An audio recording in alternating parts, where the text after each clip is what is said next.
2022 Ironman Wisconsin here. So this is our event schedule for Wisconsin this year. Thursday is the earliest you can check in. Friday you can check in. You should. It is the last day too. Athlete briefings at 11 and 2. Saturday here we have our mandatory bike and gear check-in. Bike check-in and bike gear and run gear are all in different locations. Make sure you plan ahead of time for that. Those are open until 6 p.m. Be sure to grab your cards on the way out of athlete check-in when you do it the day before. Shuttle buses, there is, wonder where my tab is.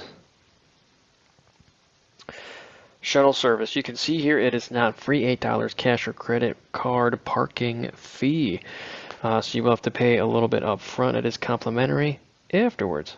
So, or for the bike course viewing on Sunday. So something to keep in mind out there on race day. It will get you. Just bring a little extra cash. Pro mail start for the races at 6:45. Transition closes at 6:30 a.m. You have an hour and a half in there. Shuttle bus services at 4 a.m. to 1 a.m. on Monday morning. But the pro start is 6:45. Female start 6:15. Age groups at 7. That is going to play a big part into things later on. So keep that in mind for later. Award ceremony, Kona slots, all that stuff's happening on Monday. Celebration. So your Ironman World Championship Kona slot allocation, that is happening then. Athlete check-in, if you've done this before, it's on page 7 of your athlete guide. Make sure you check in, get your stickers, all the usual stuff. Nothing is different this time.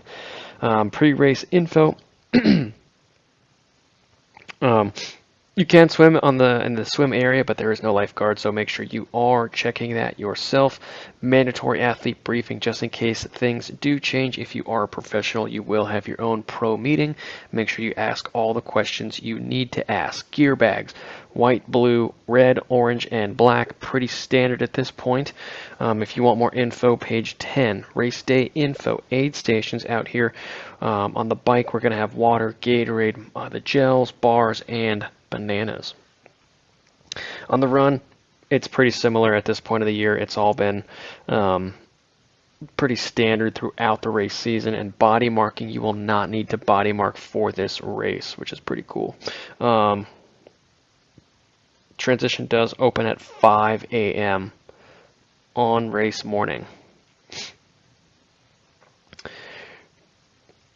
Wetsuit optional race here. I don't know if professionals are going to be allowed to wear the wetsuit. I think the temperature is right around cutoff. It'd be a good idea to bring it just in case, but know that it will probably not be a wetsuit legal swim this year. 13, page 13 is more cutoff time information for you. Qualifying. All right, let's get into it. So the swim here on Ironman Wisconsin is a 2-loop swim course. There says it, and it also has it right here. Ignore the facts on the Ironman website. They say this for the swim and the bike. It is 1. What I think happened is they just copied the site from the half and the full, and they just missed a couple of things. So do not look at the facts. It is a 2-loop swim here. If you are a professional, you are going to have really clear water until you pretty much start the second loop, and then it's going to be a battle, right? Because of that, this first long section right here is going to be really, really tough right to start.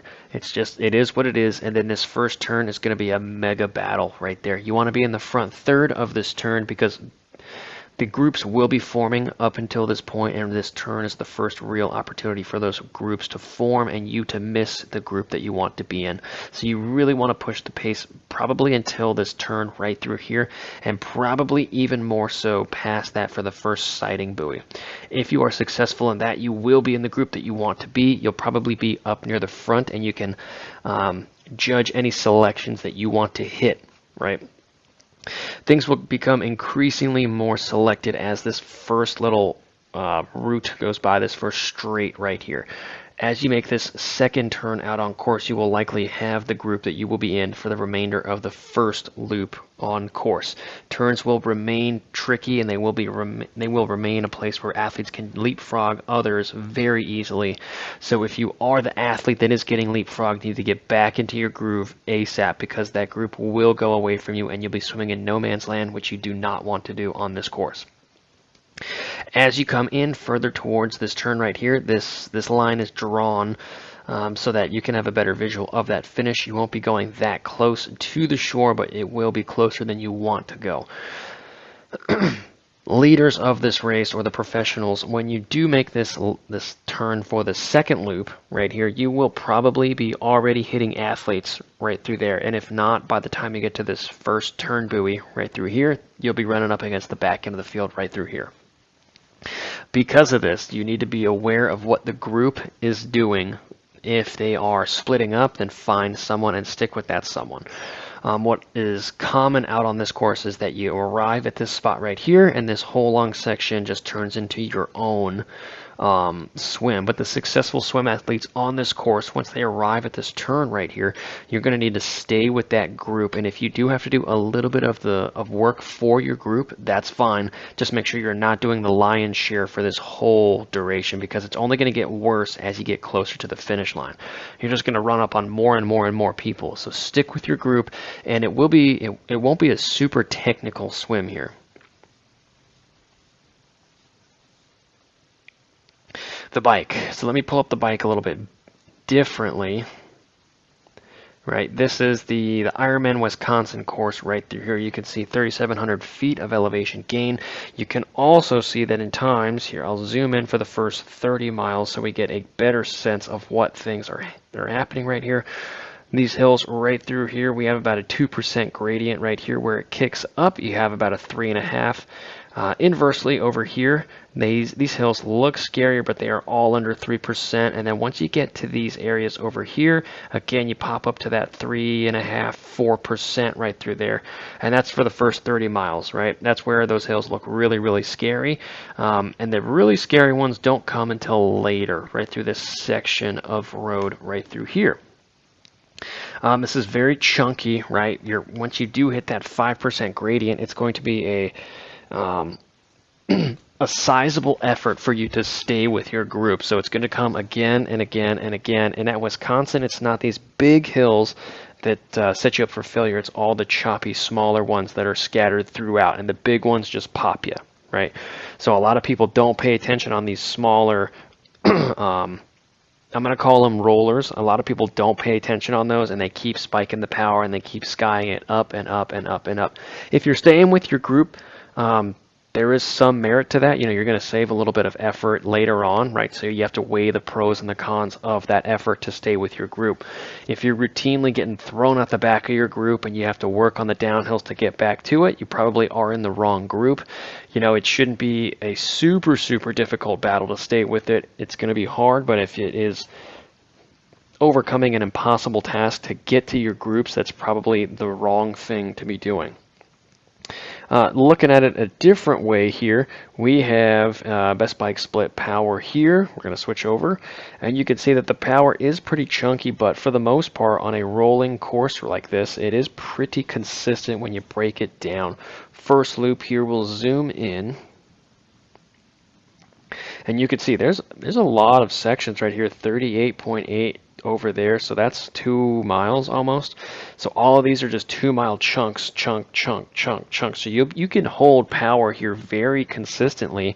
It will be different up and down, but it's not going to be like very, very variable. It will change, but it's not going to change as much as you think out here. And the successful athletes are going to be the ones that are paying attention to the groups, but they're also racing within their power. So make sure you download this, put it on your Garmin, put it on whatever watch you have, or take a look at your cheat sheets that you have, and that will really set yourself up for success. If you are a professional and you're out on this course right here, the first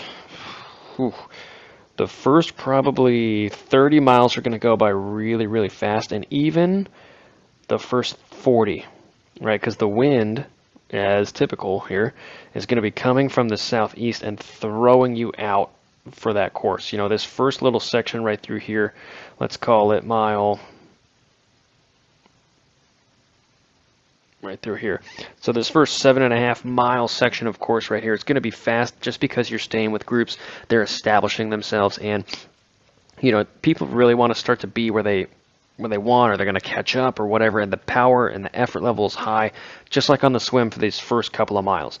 Then when you start to get over here, you're going to have a slight tail crosswind, and that's just going to set yourself up for just monster speed. It's going to be a drag strip down this whole area right through here. It's just going to be a drag strip. There will be places where you are in the headwind, right?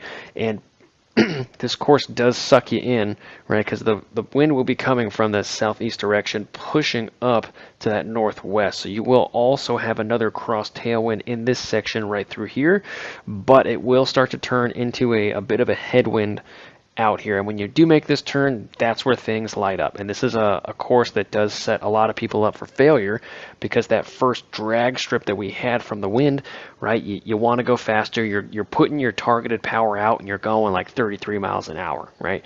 Pros and cons. If you give up 2 miles an hour and you're 50 watts less on the power, you know, that's a huge saver. You know, you can put out that speed, maybe not as much as it needs to be up with that leading group, but, you know, weigh your pros and your cons. Do you think that those athletes are going to really sustain the power coming all the way back in for that second loop?